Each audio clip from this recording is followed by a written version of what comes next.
Hi hello welcome back to my YouTube channel. എല്ലാവർക്കും പുതിയൊരു വീഡിയോയിലേക്ക് സ്വാഗതം. ഇന്ന് ഞാൻ വന്നിട്ടുള്ളത് നമ്മൾ പുറത്തു നിന്നൊക്കെ നല്ല റേറ്റ് കൊടുത്ത് വാങ്ങുന്ന വാനില സ്പോഞ്ച് കേക്ക് നമുക്ക് ഒരു വെറും 25 രൂപ മുതൽ മുടക്കിൽ ഈസി ആയിട്ട് 1/2 കിലോ കേക്ക് വീട്ടിലുണ്ടാക്കാവുന്നതേ ഉള്ളൂ. വളരെ ടേസ്റ്റിയാണ്. ഒരുപാട് ബുദ്ധിമുട്ടി ഉണ്ടാക്കേണ്ട ആവശ്യമൊന്നും തന്നെയില്ല. വളരെ പെട്ടെന്ന് നമുക്കിത് തയ്യാറാക്കി എടുക്കുകയും ചെയ്യാം. സൂപ്പർ ടേസ്റ്റിൽ നമുക്കിത് വീട്ടിൽ ഉണ്ടാക്കിയെടുക്കാവുന്നതേ ഉള്ളൂ. അപ്പം നമ്മുടെ കേക്ക് എങ്ങനെയാണ് ഉണ്ടാക്കുന്നതെന്ന് നമുക്ക് കാണാം. അതിനായിട്ട് ഞാനിവിടെ ഒരു ബൗൾ എടുത്തിട്ടുണ്ട്. അതിലേക്ക് ഞാനിവിടെ എടുത്തിരിക്കുന്നത് 1/2 കപ്പ് അളവിൽ മൈദയാണ്, അതായത് 125 ഗ്രാമോളം വരും. അതിലേക്ക് നമ്മളിനി ചേർത്ത് കൊടുക്കേണ്ടത് 1 ടീസ്പൂൺ അളവിൽ ബേക്കിംഗ് പൗഡറാണ്. 1/2 ടീസ്പൂൺ അളവിൽ ബേക്കിംഗ് സോഡയും കൂടെ ചേർത്ത് കൊടുത്തതിന് ശേഷം ഇത് നമുക്ക് നന്നായിട്ടൊന്ന് മിക്സ് ചെയ്യണം. ഇതിനി നമ്മൾ ഒരു 2-3 തവണ അരിപ്പയിൽ നന്നായിട്ടൊന്ന് അരിച്ചെടുക്കണം.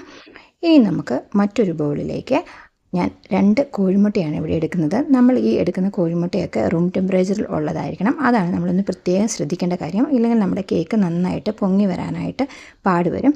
ഇതിലേക്ക് ഞാൻ ചേർക്കുന്നത് ഒരു ടീസ്പൂൺ അളവിൽ വാനില എസൻസ് ആണ്. ഇതിന് ശേഷം നമുക്കിതൊന്ന് ചെറുതായിട്ട് മിക്സ് ചെയ്തെടുക്കാം. ഇപ്പം ഞാനിവിടെ ബീറ്റർ ഉപയോഗിച്ചാണ് മിക്സ് ചെയ്യുന്നത്. നിങ്ങൾക്ക് ബീറ്റർ ഇല്ലെങ്കിൽ കുഴപ്പമൊന്നുമില്ല, സാധാരണ നമ്മൾ മിക്സിയിൽ മതി.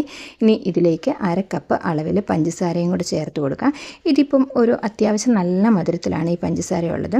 ഇനി നിങ്ങൾക്ക് ഇത്രയും പഞ്ചസാര വേണമെങ്കിൽ ഈ അളവിൽ പഞ്ചസാര ചേർക്കേണ്ട. അപ്പോൾ അതാ ഞാൻ നന്നായിട്ട് ഇതൊന്ന് അടിച്ചെടുത്തിട്ടുണ്ട്. ബീറ്റർ ഇല്ലാത്തവരെ ഇത് സെയിം പ്രോസസ്സ് നമ്മൾ മിക്സിയുടെ ജാറിൽ ചെയ്തെടുത്താൽ മതി. ഇനി ഇതിലേക്ക് നമ്മൾ ചേർക്കേണ്ടത് 1 ടേബിൾ സ്പൂൺ അളവിൽ ഓയിലാണ്. നമ്മൾ സൺഫ്ലവർ ഓയിലാണ് ഞാനിവിടെ എടുത്തിരിക്കുന്നത്.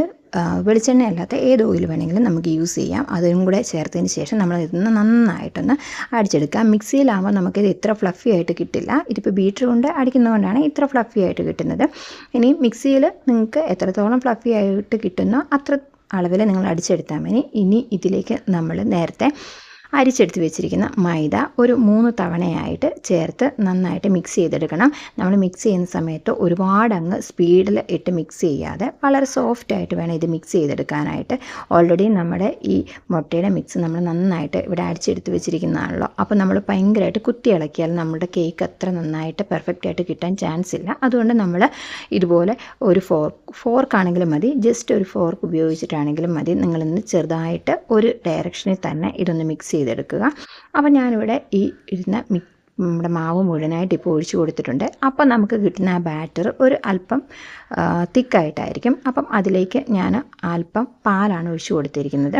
അപ്പോൾ പാലും നമ്മൾ റൂം ടെമ്പറേച്ചറിലുള്ളത് എടുക്കുക. ഇനി പാലോ വെള്ളമോ നിങ്ങൾക്ക് ചേർത്ത് കൊടുക്കുക. ഞാനിവിടെ പാലാണ് ഒഴിച്ചു കൊടുക്കുന്നത്. നമ്മൾ പാല് ചേർത്ത് കൊടുത്തതിന് ശേഷം നമ്മളതിൻ്റെ ടെക്സ്ചർ നോക്കിയിട്ട് വീണ്ടും ആവശ്യമാണെങ്കിൽ പാല് ചേർത്ത് കൊടുക്കുക. അപ്പോൾ ഇപ്പം നമ്മുടെ മിക്സി ഇവിടെ റെഡി ആയിട്ടുണ്ട്. ഇവിടെ ഞാൻ എടുത്തിരിക്കുന്നത് 6 ഇഞ്ചിൻ്റെ ഒരു ബേക്കിംഗ് ട്രേ ആണ്. അതിലേക്ക് ഞാനൊരു ബട്ടർ പേപ്പർ തൂവി നന്നായിട്ട് എണ്ണയൊക്കെ സ്പ്രെഡ് ചെയ്തതാണ്. അതിലേക്ക് നമ്മുടെ ബാറ്റർ ഞാനിവിടെ ഒഴിച്ചു കൊടുക്കുന്നുണ്ട്. ഇനി നമ്മുടെ ബാറ്റർ ഫുള്ളായിട്ട് ഒഴിച്ചു കൊടുത്തതിന് ശേഷം നമുക്കൊരു നന്നായിട്ട് ഇതൊന്ന് ടാപ്പ് ചെയ്ത് കൊടുക്കണം, എയർ ബബിൾസൊക്കെ നന്നായിട്ടൊന്ന് പോകാനായിട്ട്. എന്നിട്ട് നമ്മളിത് ബേക്ക് ചെയ്യുന്നത് ഇപ്പം നമ്മൾ സാധാ ഗ്യാസിൻ്റെ ഒരു തവയിൽ വെച്ചിട്ടാണ് നമ്മളിത് ബേക്ക് ചെയ്തെടുക്കുന്നത്. ഓവനിൽ വെച്ച് ബേക്ക് ചെയ്യുന്നത് അങ്ങനെ ചെയ്യാം. ഇപ്പം നമ്മൾ സാധാ പെട്ടെന്ന് തയ്യാറാക്കി എടുക്കാൻ പറ്റുന്ന ഒരുപാട് ടൈമൊന്നും വേണ്ട ഇത് തയ്യാറാക്കാനായിട്ട്. ഏകദേശം ഒരു 30 മിനിറ്റ് ടൈം മതി. അപ്പോൾ ഇത് നമുക്കിനി കുക്ക് ചെയ്യാനായിട്ട് വെക്കാം. അതിനായിട്ട് ഞാനിവിടെ ഗ്യാസിൽ നേരത്തെ തന്നെ ഒരു പാൻ വെച്ച് നന്നായിട്ട് 10 മിനിറ്റ് പ്രീ ഹീറ്റ് ചെയ്ത് വെച്ചിട്ടുണ്ടായിരുന്നു, ലോ ഫ്ലെയിമിലിട്ട്. ഇനി ഇതിലേക്ക് നമ്മളുടെ കേക്കിൻ്റെ മിക്സ് നമുക്ക് എടുത്ത് വെക്കാം. ഇതിന് ശേഷം നമുക്കിത് അടച്ചു വെച്ച് ഒരു 30 മിനിറ്റ് തൊട്ട് ഒരു 45 മിനിറ്റ്, അത് ഓരോ ഫ്ലെയിമിൻ്റെയും ചൂടും ഒക്കെ അനുസരിച്ചിരിക്കും, നമുക്കിതിനി കുക്ക് ചെയ്തെടുക്കാം.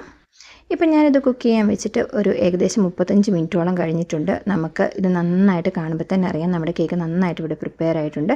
നമുക്കിതുപോലെ ഒന്ന് കുത്തി നോക്കിയാൽ അറിയാം നമ്മുടെ കേക്കിൻ്റെ ഉൾഭാഗമൊക്കെ നന്നായിട്ട് വെന്തിട്ടുണ്ടെന്ന്. അപ്പോൾ ഇതിന് നമുക്ക് ചൂടാറിയതിന് ശേഷം മറ്റൊരു പ്ലേറ്റിലേക്ക് മാറ്റാം. ഇപ്പം നമ്മുടെ കേക്കിൻ്റെ ചൂടൊക്കെ നന്നായിട്ട് മാറിയിട്ടുണ്ട്. നമുക്ക് കേക്ക് നല്ല ഹൈറ്റിൽ തന്നെ പൊങ്ങി വന്നിട്ടുണ്ട്. ഇപ്പം നമുക്കിത് വളരെ പെട്ടെന്ന് തന്നെ നിങ്ങൾക്ക് കാണുമ്പോൾ തന്നെ അറിയാം നല്ല സോഫ്റ്റ് ആയിട്ടുള്ളൊരു കേക്കാണ് നമുക്കിവിടെ കിട്ടിയിട്ടുള്ളത്. ഏകദേശം ഇത് മൊത്തത്തിൽ നമുക്ക് പ്രിപ്പയർ ചെയ്യാനായിട്ട് 1 മണിക്കൂർ പോലും ആവശ്യം വന്നില്ല. മിക്സ് തയ്യാറാക്കുന്നതും എല്ലാം കൂടെ 1 മണിക്കൂർ പോലും ആവശ്യം വന്നിട്ടില്ല. വളരെ പെട്ടെന്ന് തന്നെ നമുക്കിത് ഉണ്ടാക്കിയെടുക്കാവുന്നതേ ഉള്ളൂ. നല്ല സ്പോഞ്ച് ടൈപ്പ് കേക്കാണ്. ഇതിന് നമുക്ക് ഏത് കേക്കിൻ്റെയും ബേസായിട്ട് വേണമെങ്കിലും പ്രിപ്പയർ ചെയ്തെടുക്കാവുന്നതേ ഉള്ളൂ. ഇത് കണ്ടാൽ നമുക്ക് ആകഭാഗമൊക്കെ നന്നായിട്ട് കുക്കായി കിട്ടിയിട്ടുണ്ട്. അപ്പോൾ അപ്പോൾ ഈ രീതിയിൽ സെയിം മെഷർമെൻറ്റ് എടുക്കുകയാണെങ്കിൽ നമുക്ക് 1/2 കിലോയുടെ വാനില കേക്ക് ഈസി ആയിട്ട് വീട്ടിലുണ്ടാക്കി എടുക്കാവുന്നതേ ഉള്ളൂ. ഈ അളവിൽ കൂട്ടിയെടുക്കുന്നതിനനുസരിച്ച് നമുക്ക് കേക്കിൻ്റെ വെയിറ്റും കൂടും. അപ്പോൾ എല്ലാവരും ഇതൊന്ന് ട്രൈ ചെയ്ത് നോക്കണം. നമ്മൾ പുറത്തു നിന്നൊക്കെ വാങ്ങുകയാണെങ്കിൽ എന്തായാലും ഈ സൈസിനുള്ളൊരു കേക്കിന് അറ്റ്ലീസ്റ്റ് ഒരു 100 രൂപയെങ്കിലും ഉറപ്പായിട്ടും ആവുന്നതായിരിക്കും. ഇതിപ്പോൾ നമ്മൾ ഇതുപോലെ കേക്ക് കട്ട് ചെയ്ത് നമുക്കിതുപോലെ ട്രേയിലൊക്കെ ആക്കി ഈസി ആയിട്ട് സെയിൽ ചെയ്യാവുന്നതേ ഉള്ളൂ. നമുക്ക് ഇതിന് ബ്ലാക്ക് ഫോറസ്റ്റോ വൈറ്റ് ഫോറസ്റ്റോ ഏത് കേക്കിൻ്റെയും ബേസ് ആയിട്ട് ഈസി ആയിട്ട് ഇത് യൂസ് ചെയ്യാവുന്നതാണ്. അതുതന്നെയല്ല കുട്ടികൾക്കൊക്കെ ആണെങ്കിലും തീർച്ചയായിട്ടും കുട്ടികൾക്കെന്നല്ല എല്ലാവർക്കും ഈ റെസിപ്പി തീർച്ചയായിട്ടും ഇഷ്ടപ്പെടും. അപ്പോൾ എല്ലാവർക്കും ഇന്നത്തെ ഈ റെസിപ്പി ഇഷ്ടമായെന്ന് വിചാരിക്കുന്നു. അപ്പോൾ മറക്കാതെ എൻ്റെ ചാനൽ സബ്സ്ക്രൈബ് ചെയ്യുകയും ലൈക്ക് ചെയ്യുകയും ഷെയർ ചെയ്യുകയും ചെയ്യുക. അടുത്ത ദിവസം മറ്റൊരു വീഡിയോ ആയിട്ട് വരുന്നത് വരെ എല്ലാവർക്കും ബൈ ബൈ.